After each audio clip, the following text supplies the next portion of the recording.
Alors, nous sommes sur la vidéo réaction du film du pasteur Bonhoeffer, encore sous le titre de L'espion de Dieu, un film que vous avez déjà suivi pour la plupart, et moi je découvre ce film pour la première fois, un film que j'ai très bien apprécié, un très bon film, jeu d'acteur, réalisation, la musique, tout était au rendez-vous, musique jouée, composée par Antonio Pinto et Gabriel Ferreira.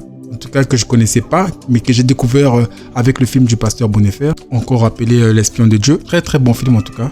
Le film il commence bien, les couleurs ils sont, les couleurs très joyeuses. Dès le début, on montre l'ambiance familiale, les deux frères qui s'amusent, les sœurs dans le jardin, la maman dans la cuisine, le papa dans le bureau. Très bien présenté en tout cas. En tout cas, les premières secondes sont très bien faites. On présente tout le monde. On le dit pas très bien, on le précise pas totalement, mais il semble avoir eu un certain trauma, oui, on va dire ça, un certain type de trauma par rapport au décès survenu de son frère aîné lors de la guerre. Je crois que c'est si des écarts sont bons, on peut dire lors de la Première Guerre mondiale, oui. On va dire que c'est la Première Guerre mondiale parce que les événements du pasteur, eux, se déroulent pendant la Seconde Guerre mondiale. Donc, vu l'écart, il était enfant. On va dire, oui, son frère, il meurt pendant la Première Guerre mondiale. Je ne sais pas trop si c'est précisé dans le film, mais si on essaie de faire les écarts, oui, on va dire son frère, il meurt à la Première Guerre mondiale. Et lui, son frère qui meurt très jeune, déjà, oui, très jeune, et ça le marque aussi très jeune. Sa maman va lui offrir une Bible, et j'ai trop aimé le passage là, où sa maman lui offre une Bible, et en disant que non, c'est un cadeau que son frère aîné lui avait laissé. Et dans cette Bible-là, il avait souligné des passages que lui, son frère aîné décédé, trouvait intéressant. Et la maman, elle va remettre ça. Pasteur, qui à ce moment-là est encore un jeune. Passage que je trouve très intéressant parce que ça fait une forme de transition. Ça fait une forme de transition entre l'enfant qu'il est et l'homme qu'il va devenir. Le film enchaîne, je dirais qu'il est dans une école de théologie. Dans une école de théologie où... ah oui, je ne l'ai pas précisé, mais le film se déroule... le pasteur, il vit en Allemagne. Après la transition de la Bible, le gars, il est en plein cours de théologie aux États-Unis. Il a été envoyé par ses supérieurs qui avaient choisi le meilleur de leurs étudiants à ce moment-là, qui était lui, bien sûr, pour aller étudier ailleurs aux États-Unis où il découvre pas mal de choses déjà. Les violences faites aux Noirs, l'Amérique était très divisée à ce sujet. Et lui, venant d'un pays où il y avait une église baptiste, avec laquelle il traînait beaucoup et il enseignait. Il y a le révérend ou le pasteur chef qui, via un de ses membres, va demander qu'on puisse ramener le pasteur, notre jeune pasteur à ce moment-là, dans une ville où le racisme est plus élevé, afin qu'il puisse voir ce côté-là. Chose qui va le marquer aussi, oui. Et on parle de musique. Hein. On parlait de musique tout à l'heure là, mais il va découvrir le jazz en fait. Il va s'en amouracher parce qu'on en parle beaucoup pendant le film. Pendant le film, on en parle beaucoup. Surtout, il y a des moments où le jazz revient pendant la formation des étudiants. Quand il rentre chez lui à la maison, il joue parce qu'il avait été influencé par ce jazz-là. Oui. Et le film, il commence vraiment... Quand il rentre chez lui, après avoir passé tous ces moments aux États-Unis, il rentre chez lui. Il y a le parti nazi qui est sur le point de prendre le pouvoir et gagne la côte du pays. Et voilà.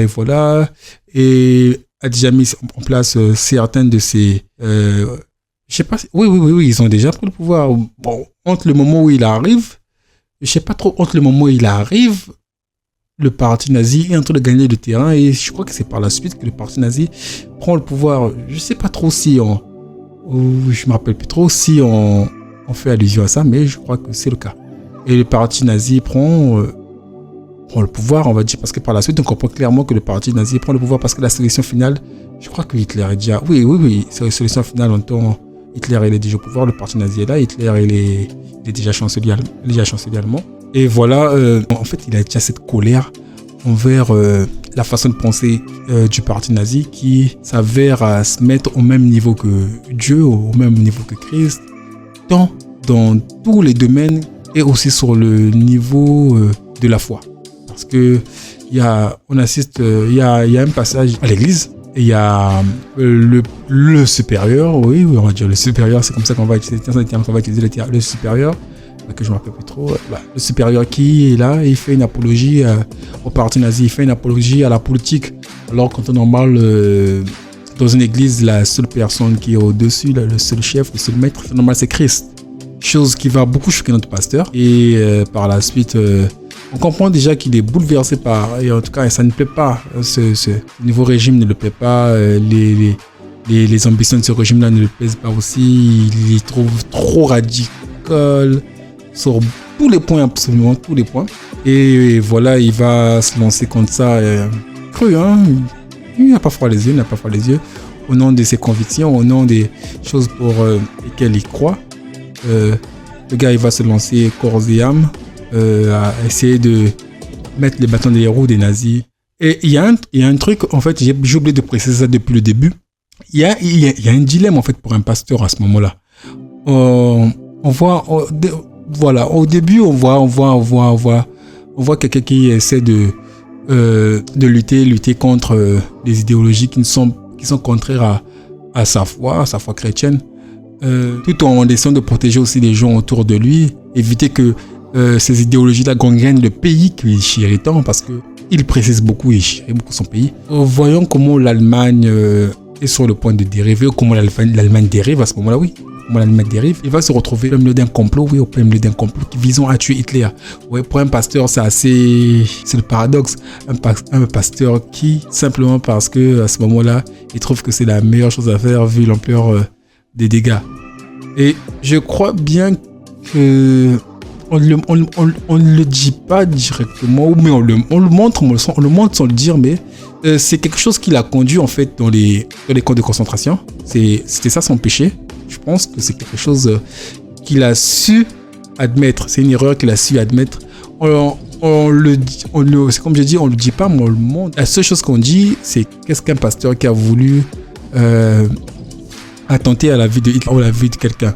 Ça, c'est quelque chose qu'on dit comme ça, mais on le montre sous d'autres formes, comme quoi le gars, il est emprisonné, il se retrouve dans les camps de concentration pour quelque chose qu'il reconnaît avoir commis, qui était vouloir tuer un homme. Et c'est dans ce trou-là, c'est dans ce problème-là qu'il trouve une solution, qu'il se rappelle en fait que il y a un Dieu. Et il se rappelle en fait qu'il doit réapprendre à faire confiance à Dieu, que Dieu seul est grand, que Dieu seul est miséricordieux. C'est dans ce contexte-là aussi, et c'est dans le même cas-là qu'il retrouve en fait sa foi en fait. Sa foi n'avait pas tellement été ébranlée par rapport à ses convictions, mais sa foi a été ébranlée en fait par rapport à lui-même, par rapport à ce qu'il avait fait. Je pense que cette thématique-là, ça c'est peut-être la seule chose que je pense qui n'avait pas tellement été bien abordée. C'est le retour qu'il a eu sur lui par rapport à l'acte qu'il allait faire, c'est de tuer un homme, c'est de prendre une vie en fait. Ce côté n'a tellement pas été abordé qu'on est passé à autre chose. Oui, on le voit, mais ça passe tellement vite ce côté-là que nous sommes déjà au moment où le pasteur reprend petit à petit sa communion avec Dieu pour retrouver la paix, l'équilibre. Et vers la fin, il se retrouve dans un camp de concentration avec plein d'hommes, tout et tout, qui le reprochent en fait. À un moment, pas tellement été adapté ce côté-là, où le pasteur qui a tenté à tuer non, parce que les gens avec lesquels il se retrouve dans ces camps de concentration, il y a un moment où on le met en cellule